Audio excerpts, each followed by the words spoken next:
Trial अच्छा सिद्धांशु जी, ये बात बताइए कि हिंदुस्तान की तारीख में पहली मर्तबा आपने एक अजीब कारनामा किया, जिस पर क्रिमिनल केस है उसको आपने पद्म विभूषण दे दिया।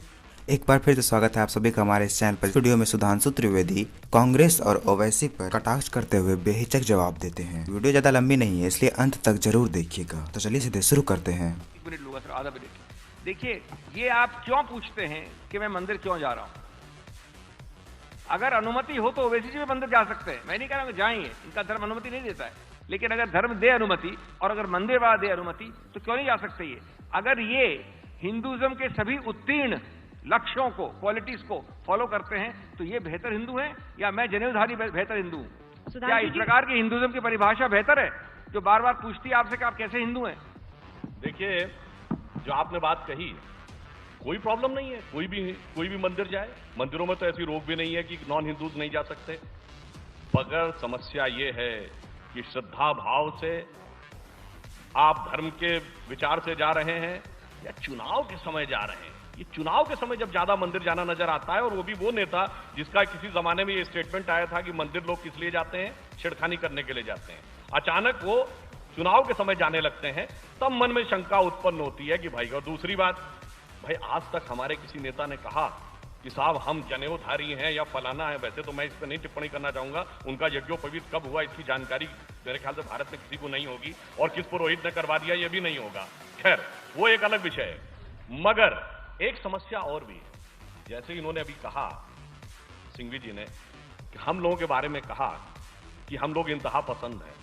मगर साहब मैं पूछना चाहता हूं, जुगलबंदी तो आपकी इनके साथ ही बनती है। आप लोग आंध्र प्रदेश में एक साथ मिलकर सरकार चलाए थे कि नहीं? जब अकबरुद्दीन ओवैसी ने वो बयान दिया है तब आपका पार्टनर था कि नहीं?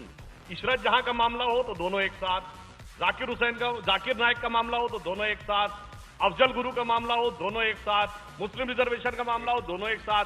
गजब की जवाबी कव्वाली है दोनों के बीच में। वो कह रहे सवाब हमसे दो ट्रायल अच्छा सिद्धांशु जी, ये बात बताइए कि हिंदुस्तान की तारीख में पहली मर्तबा आपने एक अजीब कारनामा किया, जिस पर क्रिमिनल केस है उसको आपने पद्म विभूषण दे दिया। ये क्या बात है सर? जिस पर क्रिमिनल केस है उसको पद्म विभूषण दे दिया आप।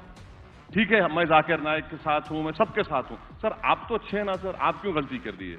अडवाणी के ऊपर क्रिमिनल केस है, इतना बड़ा पद्म विभूषण दे दिया उनको आप। अटल बिहारी वाजपेयी का रिकॉर्डेड स्टेटमेंट है कि कल कि जमीन को संताल होना पड़ेगा, कल हम पत्थर में बैठेंगे, मैं दिल्ली जा रहा हूं। आप बताइए, ये सब चीजें आप कर रहे हैं। अंजना जी एक बात, जिस क्रिमिनल केस की आप बात कर रहे हैं, अब मैं बोल लूं, आप जिस क्रिमिनल केस की बात कर रहे हैं, अगर उस हिसाब से तो 1977 में कोई चुनाव ही नहीं लड़ पाता। अरे भैया, जॉर्ज फर्नांडिस पे भी बड़ौदा डायनामाइट केस लगाया था, और इस देश के कानून के हिसाब से मुलायम सिंह की सरकार आई, फूलन देवी से सारे केस विड्रॉ कर लिए। मतलब आज फूलन देवी नीट एंड क्लीन होती और लाल कृष्ण आडवाणी जो हैं वो आरोपी हैं। ऐसा गजब का इंसाफ आपकी सरकारें करती हैं। नहीं, आपकी बात सही है, तो नेक्स्ट टाइम भारत भूषण दीजिए, नेक्स्ट टाइम भारत रत्न दीजिए। अभी इन्होंने भी कॉन्स्टिट्यूशन की बात कही, और कॉन्स्टिट्यूशन किस दिन अस्तित्व में आया? 26 जनवरी 1950। 26 जनवरी 1950 को वहां मंदिर था या मस्जिद थी? बाकायदा मूर्तियां रख के पूजा हो रही थी। इसीलिए सुप्रीम कोर्ट ने उसको डिस्प्यूटेड स्ट्रक्चर कहा, मगर ये भी बाबरी मस्जिद कहेंगे, ये भी बाबरी मस्जिद कहेंगे। और अगर आप अपनी सुविधा से 1950 से पीछे जाना चाहेंगे तो ये आपकी सहूलियत पर नहीं होगा कि 1936 पे रुकें, 1786 पे रुकें, कि 1526 पे रुकें, फिर 5000 साल पीछे जाएंगे। और एक फैक्ट और मैं बताना चाहता हूं, सुनिए, बाबर के जमाने के खसरे में क्या लिखा है? वल्दियत राजा दशरथ। औरंगजेब के जमाने में लिखा मस्जिद जन्म स्थान। अरे कौन, किसका जन्म स्थान? मीर बाकी के पत्थर में लिखा फरिश्ते के उतरने की जगह। कौन फरिश्ता उतरा था? और 1976 में राम जन्मभूमि शुरू होने से पहले बाकायदा आर्कियोलॉजिकल सर्वे के एक्सकवेशन में निकल रहा था। के मोहम्मद ने बताया, आपकी सरकार ने रुकवा दिया, वरना मामला तभी सॉल्व हो गया होता, और शायद हम लोगों को जो आप कहते हैं ना बड़ा फायदा मिल गया, वो भी नहीं मिला। अगर वीडियो अच्छा लगा तो लाइक कीजिए, और ऐसे वीडियोस को देखने के लिए आप हमारे चैनल को सब्सक्राइब कर लीजिए, और कमेंट में अपना राय देना मत भूलिएगा इस वीडियो के बारे में। हम मिलते हैं आपसे बहुत जल्द किसी और वीडियो में।